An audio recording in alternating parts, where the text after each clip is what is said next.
모자란 것도 없지만 뛰어난 것도 없는 저는 주변에서 흔히 볼 수 있는 그런 사람이었습니다. 남들처럼 평범하게 초중고등학교와 대학교를 졸업하고 취업을 했고 초반 몇 년은 남들과 다르지 않았습니다. 그런데 제가 대리를 달고 부장님이 새로 오시면서 제 회사 생활의 고난은 시작됐습니다. 저는 지방에 있는 국립대학교를 졸업했습니다. 하지만 같이 일하는 사람들은 소위 말하는 서울에 있는 명문대 출신이 대부분이었어요. 이런 출신의 차이를 알게 된 부장님은 그때부터 저를 괴롭혔습니다. 회사 사람들 앞에서 저를 무시하기 일쑤였고 커피를 타와라, 피곤하니까 집까지 대신 운전해라, 세탁소 가서 옷을 찾아와라, 시도 때도 없이 개인적인 심부름을 시키기도 했습니다. 심지어 이제 막 들어온 신입 앞에서도 저를 깔봤습니다. 이러려고 서울에 있는 회사까지 왔나 하는 자괴감이 들었어요.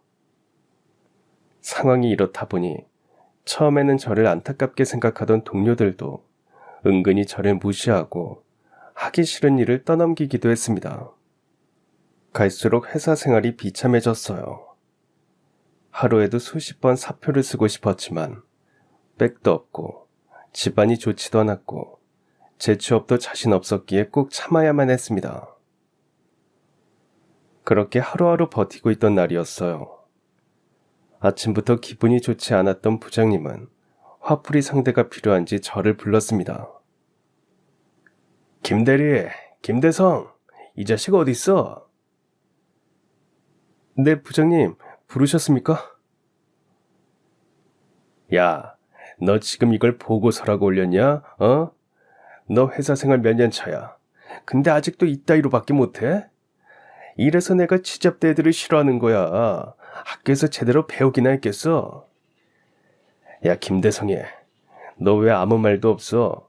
잘못했으면 죄송하다, 시정하겠다, 이런 말이 있어야 할 거 아니야? 죄송합니다. 금방 다시 작성하도록 하겠습니다. 아무튼 너처럼 머리가 나쁘면 손발이 고생이고 다른 직원들이 고생이야. 내가 너 때문에 아침부터 위에서 깨지고 와야겠어? 아침부터 갑작스럽게 쏟아진 폭언에 어떤 생각도 나지 않아 입술만 꽉 깨물고 아무 말도 안 하고 있자 부장님은 화가 머리끝까지 난 것 같았습니다. 뭐야, 왜 대답이 없어? 내가 너 때문에 아침부터 깨지고 와야겠냐고, 이게 진짜 맞아봐야 정신을 차리고 머리가 돌아가지. 그 말과 함께 부장님은 자신의 발로 제 정강이를 때렸습니다. 너무 아파서 다리를 붙잡고 이를 악물며 고통을 참고 있는데 누군가 사무실로 들어와 인사를 했습니다. 경영 수업을 받으러 온다던 회장님의 아들이었죠. 그의 등장에 길길이 날뛰던 부장님도 잠잠해졌습니다. 아침부터 무슨 소란입니까? 이분은 왜 이렇게 앉아있죠? 어디 고개 좀 들어보세요. 제가 일어나서 인사를 하자 회장님의 아들은 놀란 듯 말했습니다. 우리 형방에 있는 사진 속 그분이네? 회장님 아들은 그 말만 남긴 채 올라갔고 남아있는 사람들은 대체 둘이 어떤 사이냐고 물어보기 바빴습니다. 하지만 저 역시도 무슨 영문인지 몰라 어리둥절하기만 했어요. 그리고 잠시 후 회장실에서 올라오라는 호출까지 받자 부장님이 달려와 제 앞에 무릎이라도 꿇을 듯 싹싹 빌기 시작했습니다. 회장님 아들의 등장으로 제 회사 생활은 하루아침에 달라지고 말았습니다. 학창시절에 저는 평범한 학생이었습니다. 성적도 중간이었고 생긴 것도 특출나지 않았죠. 제가 다닌 고등학교는 남고였는데요. 거기서도 특별히 튀지 않는 어디서나 볼 수 있는 수많은 남학생 중 한 명일 뿐이었습니다. 고등학교 2학년의 어느 날, 새학기가 시작된 지 2달 정도 지났을 때 전학생이었습니다. 그는 또래보다 왜소했고 얼굴도 하얀 데다 시끄럽고 목소리 크던 다른 애들과 달리 얌전했습니다. 어느 학교나 그렇듯 전학생이 오자 모두의 관심이 그 애한테 쏠렸습니다. 그 중에서 논다는 애들이 가장 먼저 전학생에게 말을 걸었죠. 야, 전학생, 너 이리 와봐. 나? 그럼 여기에 전학생이 너 말고 또 있냐? 이거 웃기는 놈이네. 야, 너 이름이 뭐냐? 아까도 말했는데 이진영이야. 기억이 안 나니까 물어본 거지. 이진영. 진영아, 우리 앞으로 잘 지내보자. 고마워. 그러면 매점 가서 빵이나 하나 사봐.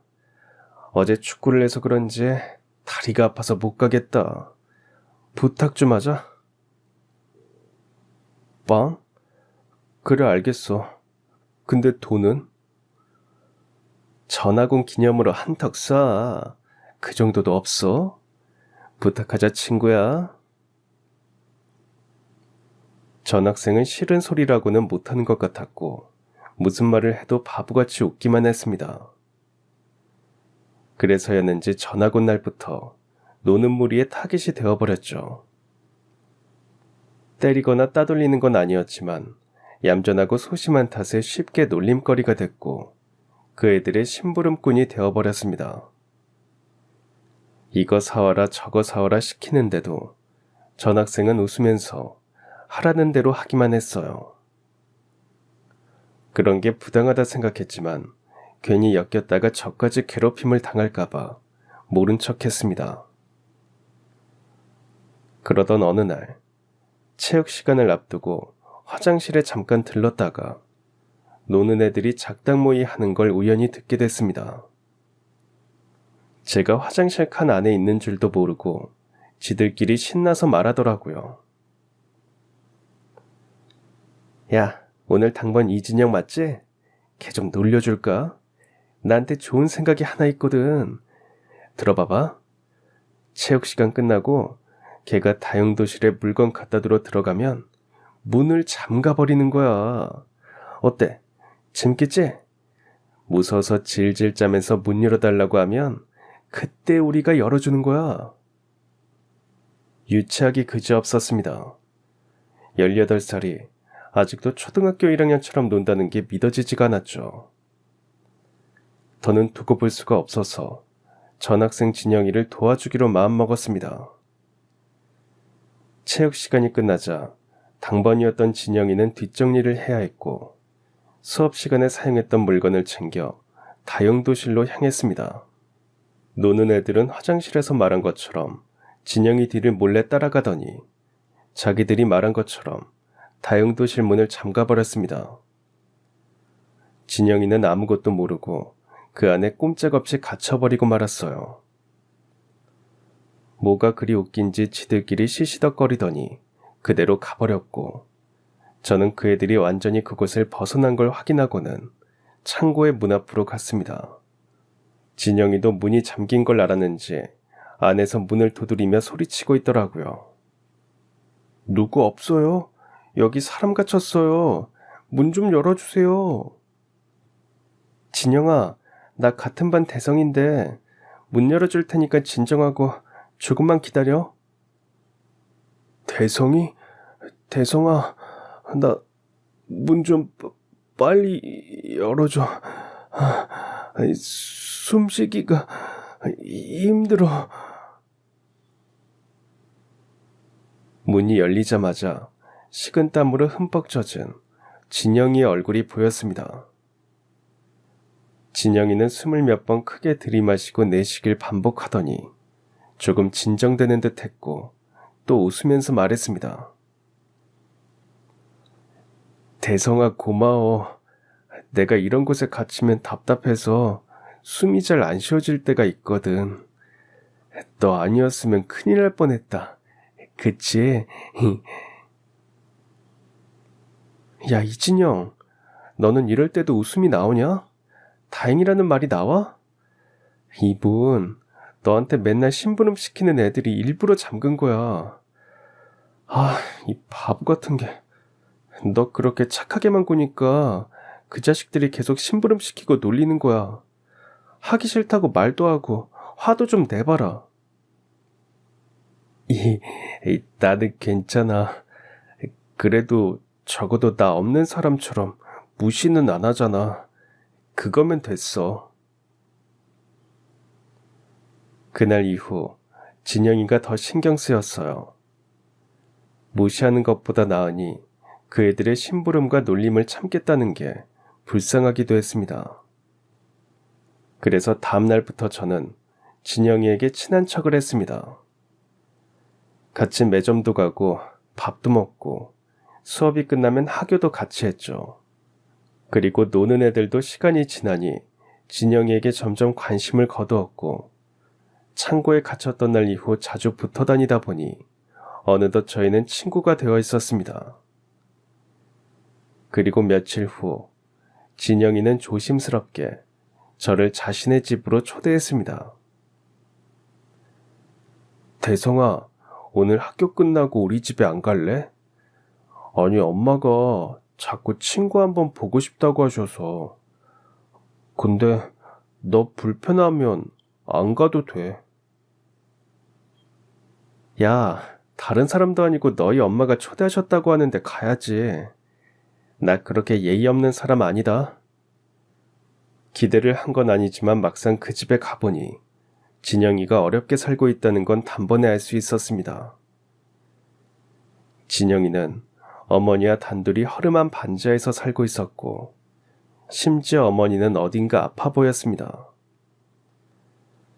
핏기 하나 없는 안색에 내내 기침을 했고 집안에는 어머니가 먹는 것으로 보이는 약봉지가 한가득이었죠. 이런 환경에서 진영이가 구김살 하나 없이 자랐다는 게 신기했고 나약하게만 보였던 친구가 오히려 대단하게 느껴졌습니다. 진영이 어머니는 저를 무척이나 반갑게 맞아주셨죠. 네가 태성이구나. 반가워. 우리 진영이한테 많이 들었어. 아줌마가 너무 고마워서 얼굴 한번 보고 싶어서 집으로 초대한 거야. 애들은 떡볶이 좋아한다고 해서 아줌마가 만들어 봤는데 아휴, 맛이 있으려나 모르겠네. 대성아, 다른 건 몰라도 우리 엄마 떡볶이는 진짜 맛있어. 너도 이거 한번 먹으면 다른 데서 못 먹을걸? 어머니가 준비해 주신 떡볶이는 진영이가 자신있게 말한 것처럼 정말 맛있었습니다. 다 먹자 진영이는 후식으로 먹을 아이스크림을 사오겠다며 밖으로 나갔고 그렇게 친구가 잠시 자리를 비운 사이 진영이 어머니께서 제 손을 잡고 말씀하셨습니다. 대성아, 아줌마가 정말 고마워. 우리 진영이가 숫기가 없고 내성적이라 친구 사귀는 걸 어려워했거든. 그래서 예전에 다니던 학교에서도 따돌림을 당한 적도 있고 말이야. 근데 내 몸이 아프니까 신경 쓸까봐 한마디를 안 하더라고. 엄마로서 해줄 수 있는 게 없어서 너무 미안했는데 그래도 학교 옮기고 나서 요즘은 진영이 얼굴이 많이 밝아졌어. 그게 다 대성이 네 덕분인 것 같아. 우리 아들이랑 친구해줘서 정말 고마워. 아줌마가 염치 없지만 앞으로도 진영이 잘 부탁할게. 그 말씀을 하시며 어머니께서는 눈물까지 글썽였습니다. 친구 어머니의 부탁이 아니더라도 저 역시 또래와 다르게 착하고 순한 진영이가 좋았습니다. 그리고 같이 노는 게 재밌기도 했고요. 저희는 점점 친해졌고 방학을 맞았습니다. 야, 진영아, 너 방학 때 뭐 할래? 공부해야지. 우리 내년에 고3이잖아. 대성이 너는 공부 안 해? 아, 나도 해야 하는데. 안 그래도 우리 아버지가 다음에 보는 시험에서 성적 못 올리면 가만 안 둔대. 용돈 반으로 줄일 거래. 아, 진짜 우리 아버지 너무하지 않냐? 맨날 이렇게 돈으로 협박한다니까. 얼마나 구두쇠인지 몰라. 아, 구두쇠여도 좋으니까 나도 아버지 있었으면 좋겠다. 아, 아, 나는 그런 뜻으로 말한 게 아니라 알아. 나도 그냥 해본 소리야. 말이 나와서 말인데, 진영이 너희 아버지는 어디 계셔? 혹시 이혼하신 거야? 나는 한 번도 아버지 얼굴을 본 적이 없어. 어릴 때 물어봤는데 돌아가셨대. 그리고 엄마가 아버지에 대해서 말하는 걸 싫어하는 것 같아서 언제 어떻게 돌아가셨는지 나도 자세히는 안 물어봤어. 그래, 그렇구나. 아, 진영아, 우리 방학 때 같이 공부할래? 그래도 네가 나보다 공부는 잘하니까 모르는 거 가르쳐주면 되잖아. 나는 너한테 운동 가르쳐줄게. 너 남자애가 그렇게 비리비리해서 어디다 쓸래? 이참에 운동해서 몸 좀 키워. 그런 말 못 들었냐? 공부도 체력이다. 진영이에게 공부하려면 체력이 필요하다는 말로 운동을 가르쳐주긴 했지만 사실 거기에는 한 가지 이유가 더 있었습니다. 왜소한 진영이가 지금보다 건강해지면 같은 반 애들이 하찮게 보지 않을 것 같았거든요. 평소 제가 등산을 좋아했기에 체력을 키워주기 위해서 진영이와 함께 산을 올랐고 같이 체육관에 다니기도 했습니다. 이렇게 여름방학 내내 저희는 서로에게 공부와 운동을 가르쳐줬고 효과는 좋았습니다. 저도 이전보다 성적이 많이 올랐고 친구 역시 한눈에 봐도 몸이 좋아진 게 보였습니다. 무엇보다 운동을 하면서 진영이가 자신감도 얻은 것 같아 뿌듯했어요. 개학 후 달라진 진영이의 모습을 보고 반 아이들 모두가 놀란 듯 했고 그전과는 다르게 친구들하고도 잘 어울렸습니다. 막 전화 갔을 때와는 많은 것이 달라졌어요. 그렇게 함께 고3이 되었고 같은 대학교를 목표로 수능을 봤습니다. 다행히 진영이와 저는 지방에 있는 국립대에 같이 합격했습니다. 대학교 입학식만 기다리고 있던 고등학교 3학년의 겨울방학이었습니다. 잠잘 준비를 하던 늦은 밤 전화가 울렸고 주인공은 진영이었습니다.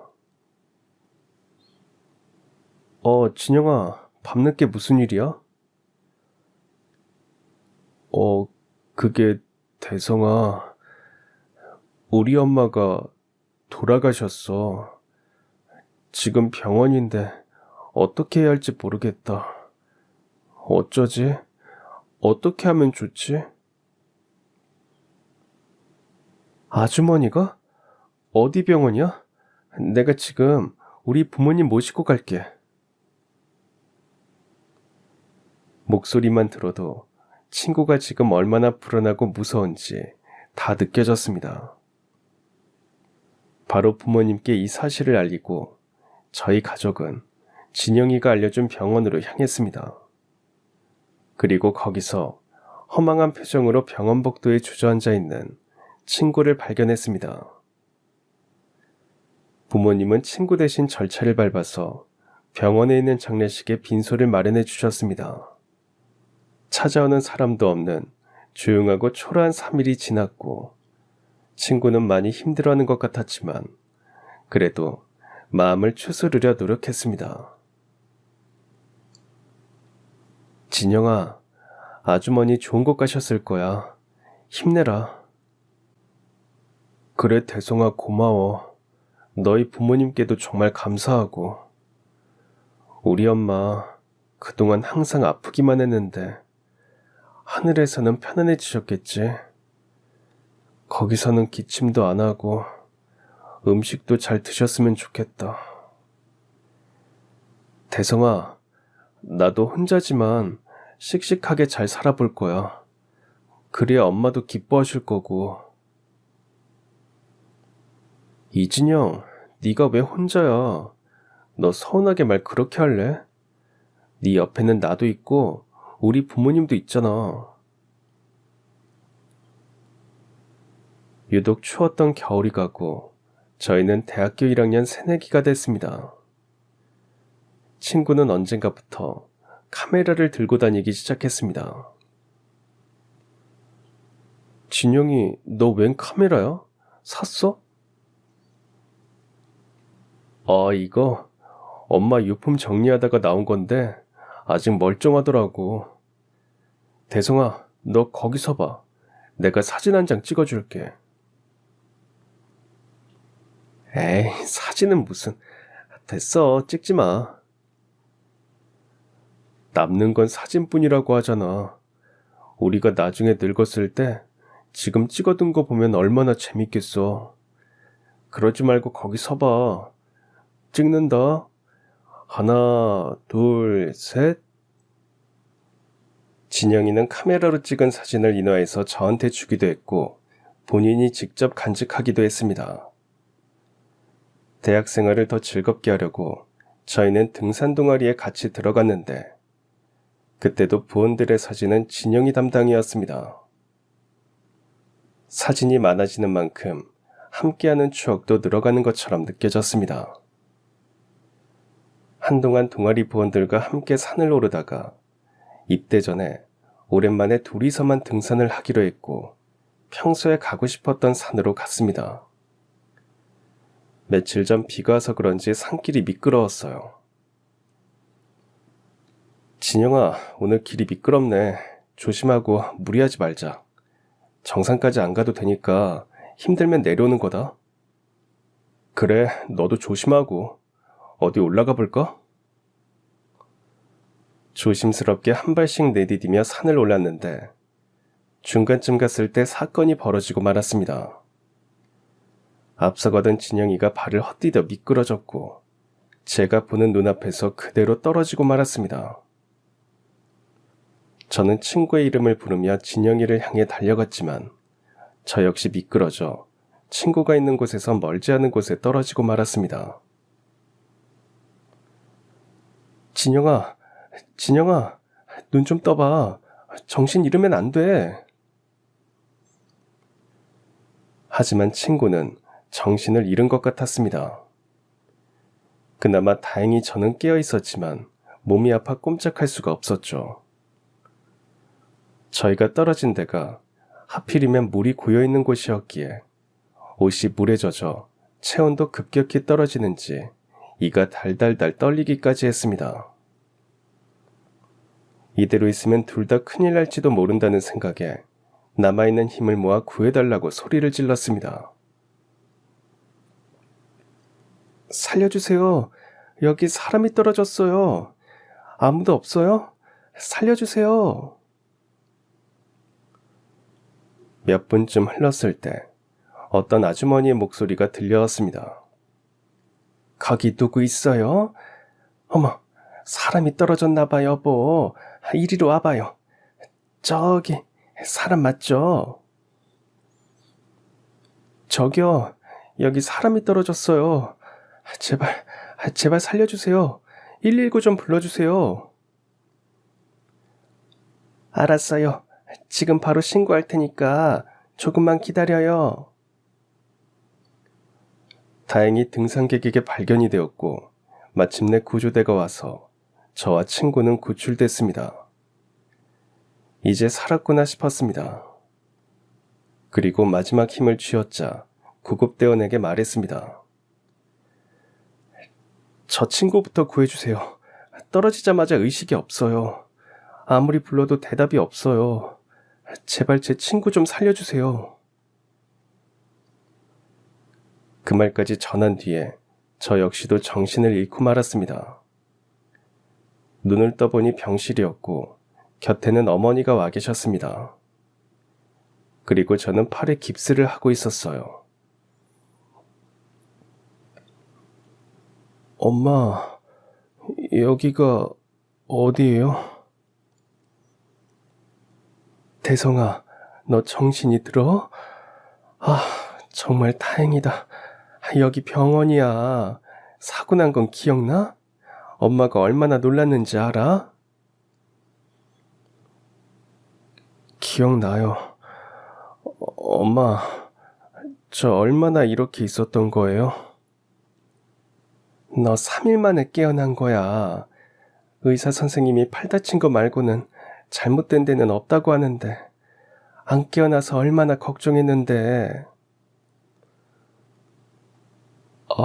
그랬구나. 걱정 끼쳐 죄송해요. 머리야. 왜? 머리 아파? 의사 선생님 불러줄까? 아니요, 괜찮아요. 잠시 어지러웠던 것 같아요.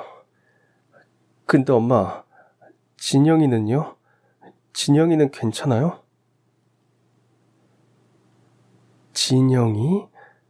너 진영이랑 같이 있었니? 전화 받고 병원으로 왔을 때 진영이는 못 봤는데.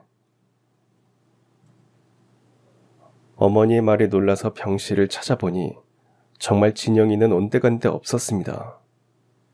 그래서 데스크에 있는 직원에게 물어봤어요.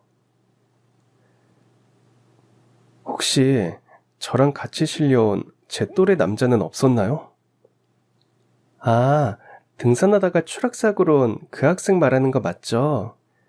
근데 그 학생은 오자마자 다른 병원으로 이송됐어요. 어디요? 어디로 갔는지는 모르세요? 그건 저희도 알 수가 없어서요. 죄송합니다. 친구면 전화를 해보는 게 낫지 않을까요? 하지만 아무리 전화를 해도 진영이는 답이 없었습니다. 저보다 훨씬 심각하게 다친 것 같은데 대체 어떻게 됐는지 알 길이 없으니 너무 걱정이 됐습니다. 저는 팔이 부러진 걸 제외하면 심각하게 다친 곳은 없어서 며칠 후에 퇴원을 할 수 있었습니다. 집에서도 계속 진영이에게 전화해봤지만 답은 없었고 급기야 없는 번호라는 안내음까지 들어야 했습니다. 그래도 학교에 가면 만날 수 있을 거라 생각했지만 진영이는 한동안 출석도 하지 않았죠. 과 사무실에 물어보면 어떤 소식이라도 들을 수 있을 것 같아 바로 조교님을 찾아갔습니다. 조교님, 이진영 학생 말인데요. 요 며칠 출석을 안 해서 그런데 혹시 조교님은 뭐 아시는 거 없어요? 누구? 이진영? 그 학생 얼마 전에 자퇴했다고 들었는데 몰랐어요? 네? 갑자기요? 본인이 직접 왔어요? 그때 내가 사무실에 있던 게 아니라서 직접 온 건지는 모르겠네요. 나중에 듣고 갑자기 휴학한다길래 나도 걱정했는데 무슨 일 있는 건 아니죠? 하루아침에 사라져버린 친구에게 화가 났습니다. 무슨 사정이 있는지는 모르겠지만 그래도 저한테까지 이럴 줄은 몰랐거든요. 친구의 집도 찾아가 봤지만 거기도 비어 있었고 집주인에게 물어보니 몇 주 전에 집을 뺐다는 말밖에 들을 수 없었습니다. 그럼 아주머니, 혹시 진영이 어디로 갔는지 들으신 건 없어요? 아유, 그걸 내가 어떻게 알아. 처음 본 사람들이 와서 집 빼겠다고 하는 통에 나도 얼마나 놀랐는 줄 알아? 처음 본 사람들이요? 그래. 시커먼 양복 입은 사람들이 와서 진영 학생 짐 다 챙겨갔어. 봐봐. 하나도 남은 거 없지? 근데 둘이 친구라면서 학생한테도 아무 말이 없었어? 아유, 무슨 일 생긴 거 아니야? 처음에는 말도 없이 사라진 친구에게 화가 나고 서운했지만 이제는 걱정이 됐습니다. 혹시라도 안 좋은 일이 있거나 누군가에게 쫓기는 건 아니었을까 하는 생각도 들었죠. 결국 저는 하루아침에 사라져버린 친구를 찾는 데 실패했고 연락도 끊기고 말았습니다. 그때 제가 할 수 있는 거라고는 친구가 어디선가 건강하게 잘 살고 있다고 믿는 일뿐이었습니다. 수년이 흐르고 저는 대학교를 졸업한 뒤 열심히 노력한 끝에 서울에 있는 물산 회사에 취업했습니다. 군대에 다녀온 뒤 아버지가 갑자기 돌아가시는 바람에 집안이 어려워져서 저는 취업에 목숨을 걸어야 했습니다. 회사에 다니기 시작하다 보니 집안의 가장은 제가 되어 있었고 쉬는 날도 없을 정도로 일을 하다 보니 어느새 대리가 되었습니다. 몸은 피곤했지만 집안에 도움이 된다는 생각에 뿌듯했습니다. 그렇게 보통의 평범한 사람들처럼 살고 있었는데 새로운 부장님 때문에 제 인생은 하루아침에 달라졌습니다. 부장님의 환영식 겸 회식을 하는 자리였어요. 자자, 다들 앞으로 잘 부탁하고 우리 부서에 인재들이 많다고 들었는데 듣자니 내 대학 후배도 있다고. 저희 회사가 꽤 큰 곳이다 보니 서울에 있는 명문대를 졸업한 사원들이 꽤 있었습니다. 저희 부서도 저를 제외하고는 거의 다 그런 대학교 출신이었죠. 그래서 이제 저 역시 국립대를 나왔음에도 대학 이야기가 나오면 위축이 되곤 했습니다. 거기 김대성 대리라고 했나? 자네는 왜 아무 말도 안 하고 있어? 김 대리는 대학교 어디 나왔어? 저는 지방에 있는 국립대 나왔습니다. 뭐? 국립대? 아니, 지방대 나온 사람이 우리 회사에는 어떻게 들어왔어? 무슨 백이라도 있나? 낙하사냐? 네? 무슨 말씀이신지. 아니, 다른 사람들 봐. 다 서울에 있는 명문대 출신이잖아. 그런데 지방대 나온 사람이 백도 없고 낙하산도 아닌데 어떻게 우리 회사에 들어왔지? 신기하네. 그날 이후부터 학벌과 집안을 중요시하던 부장님에게 저는 찍히고야 말았습니다. 부장님의 시선에서 저는 소위 지잡대 출신이었기에 매번 무시를 당할 수밖에 없었어요. 부장님의 괴롭힘과 멸시에 친했던 동료도 등을 돌렸고 처음에는 저를 안쓰럽게 생각하던 사람들도 하나둘씩 부장과 똑같이 저를 무시하고 제가 없는 곳에서는 뒷담화를 하기도 했습니다. 아까 김대성 대리 박 부장한테 깨지는 거 봤어요? 봤지. 박 부장 괜한 일로 꼬투리 잡는 거 하루 이틀인가. 근데 김 대리도 참 이상해. 처음에는 잘못한 것도 없는데 그렇게 갈굼당하는 거 불쌍하다 생각했거든. 근데 이제는 내가 보기에도 그냥 호구 같아, 호구. 내가 김 대리였으면 회사 벌써 그만뒀다. 그걸 어떻게 버텨요. 나라면 절대 못 살아요. 김 대리 지잡대 나왔다며. 그런데 재취업은 쉽겠어? 더럽고 치사해도 여기 붙어 있어야지. 부장의 괴롭힘과 동료들의 무시를 당하면서도 집안 사정을 생각하면 회사에 붙어 있어야만 했습니다. 하지만 참고 견딜수록 부장의 괴롭힘은 심해졌어요. 그리고 다른 직원들이 은근히 자신들이 하기 싫은 일까지 죄다 저한테 넘기는 통에 거의 매일이 야근이었습니다. 그러다 하루는 아침부터 부장의 기분이 안 좋은 걸 알 수 있었습니다. 오늘은 제발 조용히 지나가길 바랬지만 어김없이 부장은 저를 호출했습니다. 야, 김대리. 김대리 어딨어? 김대성, 이리 와봐. 네, 부장님. 부르셨습니까? 김대리, 너 내가 몇 번을 말해야겠어. 너 몇 년 차야? 몇 년 차인데 아직도 보고서를 이따위로 써. 보고서요? 뭐 잘못된 거라도 있을까요? 말씀해 주시면 바로 수정하겠습니다. 너 언제까지 내 말귀 못 알아쳐먹을래? 내가 몇 번을 말했어. 성심성의껏 해오라고 했잖아.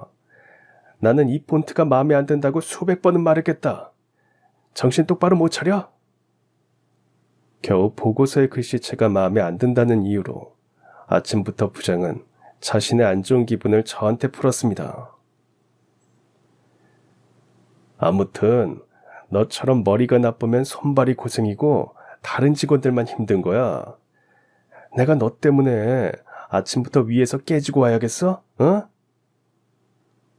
갑작스럽게 쏟아진 폭언에 어떤 생각도 나지 않아 입술만 꽉 깨물고 있자 부장은 화가 머리끝까지 난 것 같았습니다. 뭐야, 왜 대답이 없어? 내가 아침부터 깨지고 와야겠냐고, 어? 이게 진짜 맞아봐야 정신을 차리고 머리가 돌아가지? 그 말과 함께 부장님은 자신의 발로 제 정강이를 때렸습니다.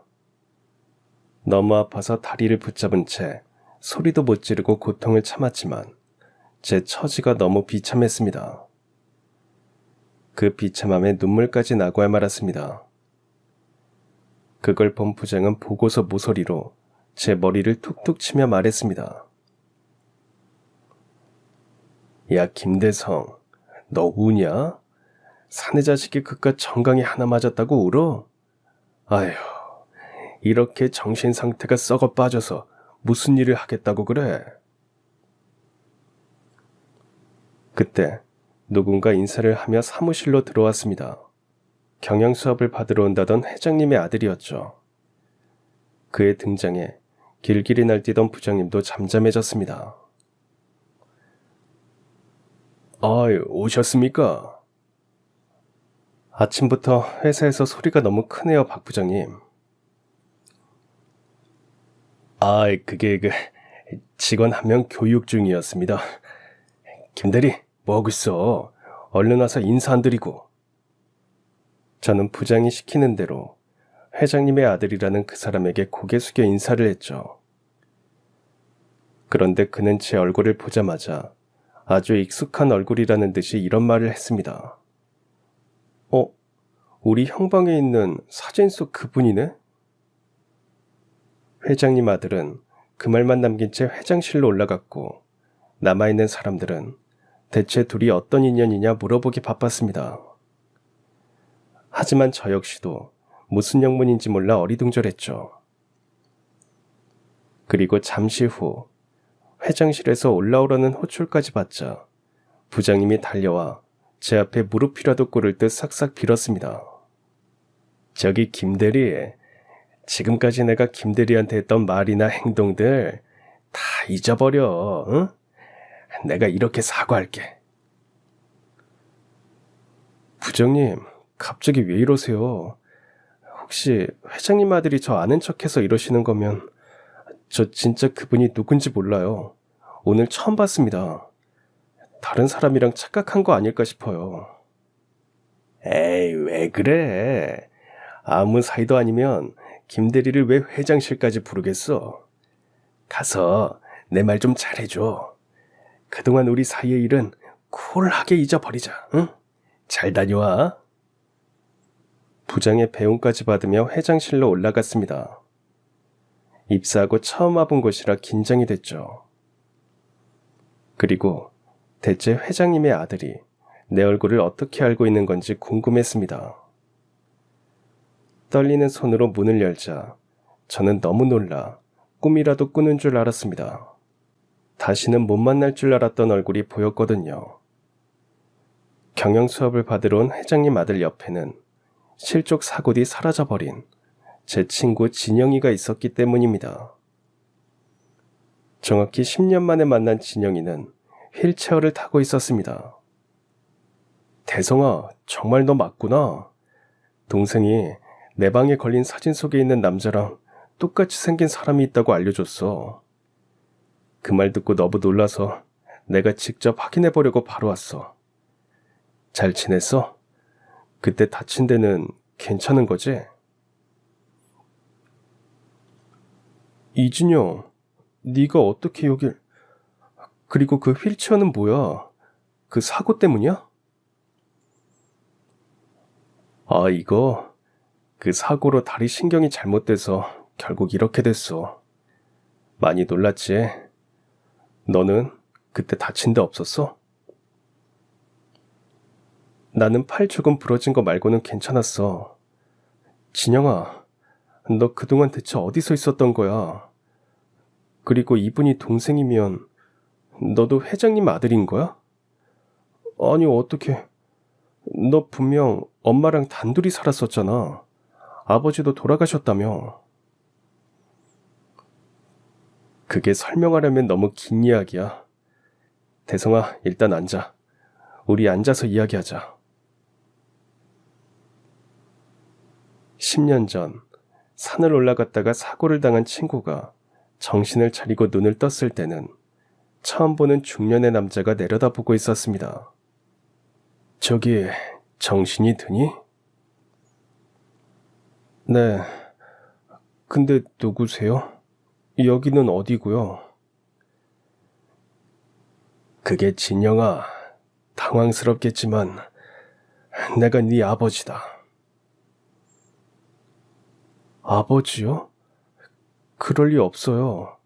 엄마가 분명 저희 아버지는 돌아가셨다고 했는데. 사실 친구의 아버지는 살아있었습니다. 진영이 어머니께서는 어린 시절 한 남자를 만나 절절한 연애를 했습니다.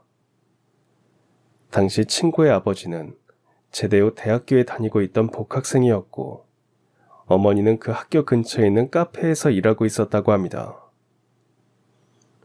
카페 손님과 직원으로 만나 뜨거운 사랑을 했고 곧 결혼까지 약속했지만 남자의 집안에서 친구 어머니가 고아라는 이유로 둘을 반대했습니다.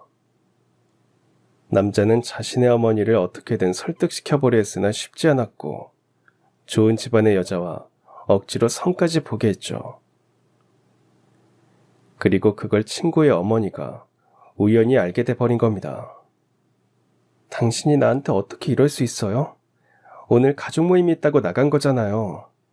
그 모임이 선보는 거였어요?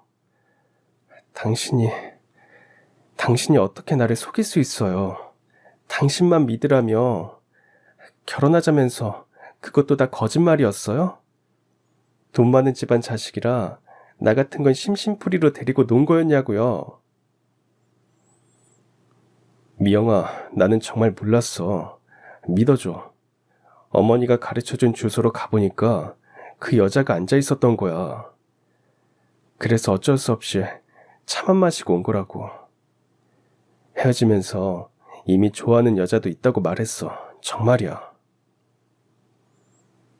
변명하지 말아요. 다 큰 남자가 어떻게 그것도 모르고 나갈 수 있어요. 나 이제 당신 어머니 설득하는 것도 힘들고 더는 못 기다리겠어요. 우리 그냥 헤어져요. 이게 맞는 것 같아요. 그렇게 헤어진 뒤 아버지는 자신의 연인을 다시 찾아가려고 했지만 집안의 감시 때문에 어려웠습니다. 그리고 친구의 어머니는 자신이 버림받았다는 생각에 다시는 그를 보지 않겠다 다짐했죠. 그리고 두 사람이 헤어진 지 얼마 안 돼서 친구의 어머니는 자신이 임신했다는 걸 알게 됐습니다. 그때는 어린 마음에 혼자서도 아이를 낳고 잘 키울 수 있을 거라 생각했지만 그건 착각이었습니다. 여자 혼자 아이를 낳아 기르는 건 너무나도 힘들고 외로운 일이었죠. 그래서 망설임 끝에 갓난아기 였던 친구를 데리고 그 남자의 집으로 찾아갔고 아이의 아버지 대신 그의 어머니를 만나게 됐습니다. 어머니 잘 지내셨어요? 현우 씨 좀 불러주시면 안 될까요? 어머니? 누가 네 어머니니? 그렇게 부르지 말아라. 그리고 너희 둘 끝난 지가 언젠데 현우를 찾니? 저기, 이 아이 현우 씨 아이예요. 저는 마음에 안 들고 미우셔도 아이한테까지 이러시면 안 되잖아요. 현우 씨하고 제발 만날 수 있게 해주세요. 네? 현우 아이라고? 그걸 내가 어떻게 믿니? 네? 그럼 제가 거짓말을 하고 있다는 말씀이세요? 이 아이 현우 씨 아이 맞아요. 출신도 미천한 네 말을 어떻게 믿을 수가 있겠어? 애가 생겼다면 왜 그때 바로 안 찾아오고 이제 왔겠어? 너 돈 필요해서 누구 자식인지도 모르는 애 낳아서 우리 현우 협박하러 온 거지? 남의 집 귀한 자식 인생 꼬이게 하지 말고 썩 꺼져. 어머니 제발요. 현우 씨 딱 한 번만 보고 갈게요. 아유 독한 것. 네가 결국 다른 사람 손에 끌려나가고 싶은가 본데 원하는 대로 해줄게. 박 부장, 지금 당장 이건 내 눈앞에서 치워요. 결국 친구의 어머니는 아버지를 만나지 못하고 발길을 돌려야만 했습니다. 그리고 친구 아버지 역시도 자신에게 자식이 있다는 것도 모른 채 집안 성화에 못 이겨 다른 여자와 결혼을 했어요. 그런데 결혼한 지 한참이 지났는데도 쉽게 아이가 생기지 않았습니다. 그제서야 아버지의 어머니는 몇 년 전 친구의 어머니가 찾아온 걸 말해줬다고 합니다. 아휴, 이럴 줄 알았으면 그때 걔가 데리고 온 애라도 들을 걸 그랬나? 그 애라니요? 어머니, 지금 무슨 말씀이세요? 아무것도 아니다. 아유, 이 나이가 드니 말도 헛나오네. 잊어버려라. 그 애라뇨? 혹시 미영이 말씀하시는 거예요? 맞죠? 어머니, 무슨 일이 있었던 거예요? 친구의 아버지는 다그쳤고 자신이 그렇게 사랑했던 여자가 임신을 했었다는 것도 자신에게 아이가 있다는 것도 그리고 그 둘이 집 앞까지 찾아왔다는 것도 모두 알게 됐습니다. 모든 사실을 알게 된 친구의 아버지는 두 사람을 찾으려 노력했지만 아무런 단서가 없었기에 쉽지 않았습니다. 그리고 얼마 뒤 집안의 사업까지 아버지가 이어받게 돼서 둘을 찾는 데만 매달리고 있을 수만은 없었죠. 하지만 포기하지는 않았습니다. 그리고 오랜 시간이 흘러 마침내 친구의 아버지는 친구를 찾는 데 성공했고 그날이 바로 등산을 갔다가 실족사고를 당한 날이었습니다.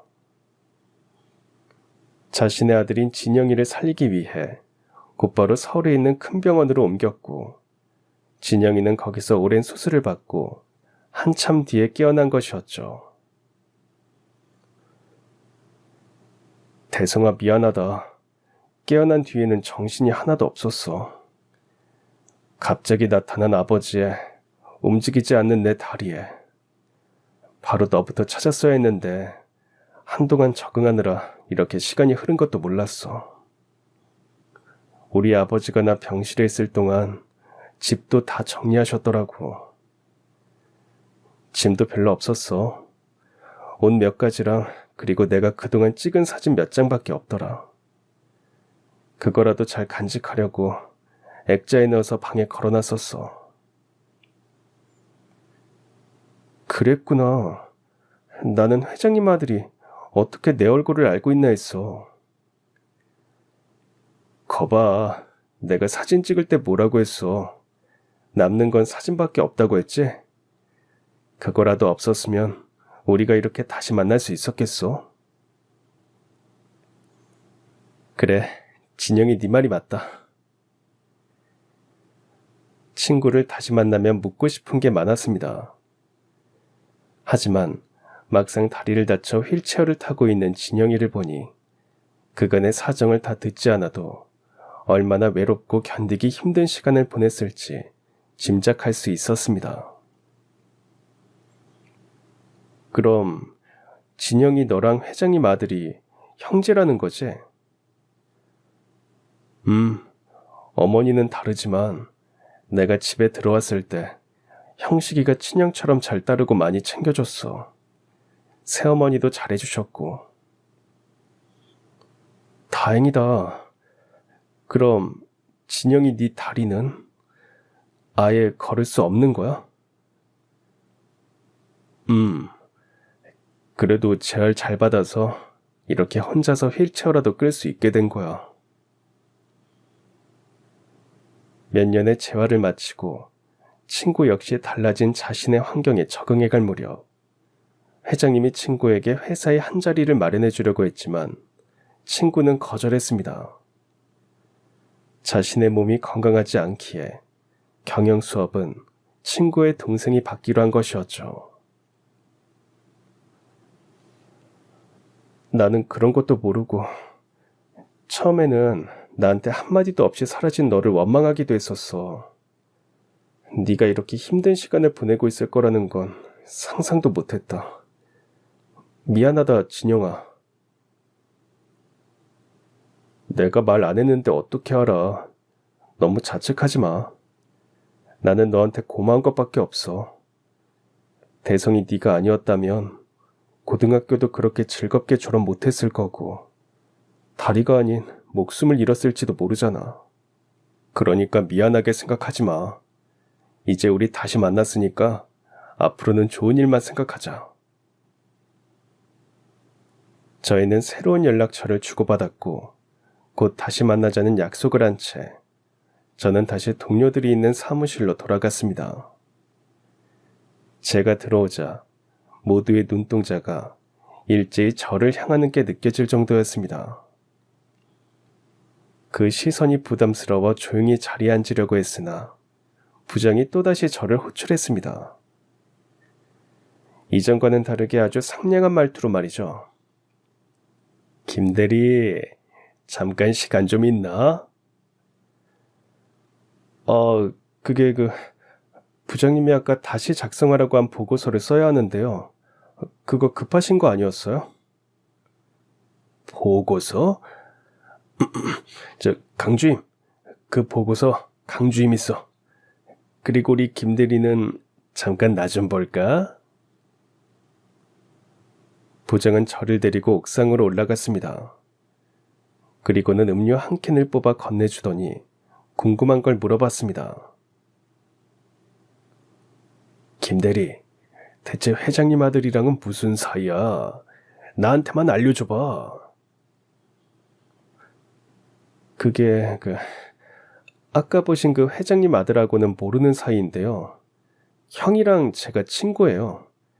어렸을 때부터 친하게 지낸 친구인데 그동안 연락을 못하고 살다가 오늘 다시 만났습니다. 그래? 그럼 우리 회장님 큰아드님하고 아는 사이구만. 그렇죠.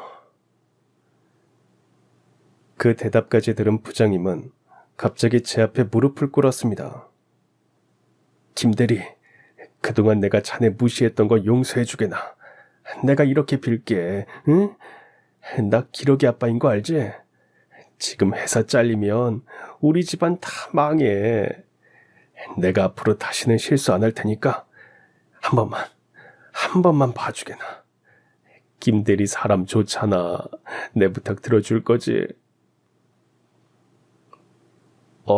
부장님 갑자기 왜 이러세요? 사람들이 봅니다. 그만하시고 일어나세요. 아니, 자네가 나 용서해준다고 하기 전에는 절대 못 일어나. 제가 용서하고 말고 문제가 아니잖아요. 그리고 제가 무슨 힘이 있다고 부장님을 회사에서 자를 수 있겠어요. 그리고 친구는 회사 일에도 관심이 없고요. 아까 친구 만났을 때도 부장님에 대해서는 한마디도 안 했습니다. 믿어주세요. 그 말에 부장은 얼굴이 환해지더니 다시 일어났고 한 가지 부탁을 해왔습니다. 곧 회사에서 승진 평가가 있는데 그때 자신에 대한 말을 잘 좀 해달라는 거였죠. 제게는 그럴 권한이 없었지만 부장은 막무가내로 저만 믿는다며 계속 졸랐습니다. 하지만 한 달 뒤 깜짝 놀랄 소식이 전해졌습니다. 회장님의 둘째 아들, 그러니까 진영이의 이복 동생이 사장으로 취임하고 승진을 앞둔 몇몇 직원들에 대한 징계가 내려졌습니다. 그 중에는 저를 괴롭혔던 부장의 이름도 있었습니다. 사내 게시판에는 부장이 해외 오지에 있는 자회사로 발령이 났다는 공지가 내려왔습니다. 거기에 갈 바에야 퇴사를 하는 게 나을 정도로 그곳은 모든 직원들이 가기 싫어하는 지역이었습니다. 그런데 그보다 더 놀라운 건 징계의 이유가 제 예상처럼 사내 괴롭힘이 아니라 뇌물수수였다는 겁니다. 동료들은 그 공지를 보고 수근거렸습니다. 박 부장, 안 잘린 게 다행이라고 생각하고 가야 하지 않아? 그동안 사람 차별대우한 것도 심하긴 했지만 그 소문 들었지? 박 부장이 거래처 사장이나 임원들 만나면서 뇌물 먹은 것도 엄청 많대. 아유, 그러니까 작작 해먹어야지. 꼬리가 길면 밟힌다는 말도 모르나? 그러게 말이에요. 근데 박 부장이 발령된 곳이요. 보통 거기로 안 가고 그냥 사표 쓰지 않았어요. 그치. 거기로 가라는 건 알아서 사표 쓰라는 말이지. 박 부장도 회사 관두지 않을까? 거기서 어떻게 살아? 아유, 박 부장도 기러기라고 하던데 이제 어쩌냐? 애들 다 그러면 10년도 넘게 남았을 텐데. 선배가 무슨 그런 걱정까지 해요. 나는 쌤통이기만 한데. 아, 맨날 소리 지르는 박 부장 안 볼 생각하니까 살 것 같아요. 발령이 내려온 지 며칠 지나지 않아 부장은 제 눈앞에서 사라지게 됐고 그가 해외에 오지로 갔는지 아니면 사표를 썼는지까지는 알 수 없었고 알고 싶지도 않았습니다. 저희 부서에는 새로 발령받은 부장님이 등장했습니다. 그분은 학연, 지연, 혈연은 전혀 신경 쓰지 않고 오로지 실력만 보는 사람이었습니다. 회사 내 괴롭힘은 끝이 났고 저도 예전과 달리 밝아진 모습으로 회사 생활을 할 수 있게 됐습니다. 그리고 며칠 후 친구는 자신의 집으로 저를 초대했습니다. 이전에 살던 곳과는 완전히 다른 으리으리한 집이었죠. 이야, 이진영, 너 진짜 회장님 아들 맞구나. 이렇게 좋은 집에서 살고 있을 줄이야. 내가 괜한 걱정을 했다. 그러게, 나도 내가 이렇게 으리으리한 집에서 살아볼 줄은 몰랐다. 나도 아직까지 적응 안 될 때가 있어. 이쪽이 내 방이야. 들어가자. 친구는 저를 자신의 방으로 안내해줬고 방 한쪽 벽면에는 우리를 다시 만나게 해준 사진이 잔뜩 걸려 있었습니다. 제가 조용히 사진을 보고 있자 진영이가 다가와서 말했습니다. 그거 아냐? 아플 때마다 이 사진들 보면서 견딘 거. 어릴 때나 지금이나 힘들 때는 대성이 네가 있어준 것 같다. 진짜 고마워, 대성아. 우리 사이에 무슨, 너는 무슨 낯간지럽게 그런 소리를 하냐? 내가 뭐 한 게 있다고. 죽을 고비를 넘기고 내가 깨달은 게 하나 있어. 원하는 게 있으면 하고, 만나고 싶은 사람이 있으면 만나고, 하고 싶은 말이 있으면 아끼지 말고 해야 후회가 없다는 거 말이야. 그러니까 너랑 나도 그렇게 살자.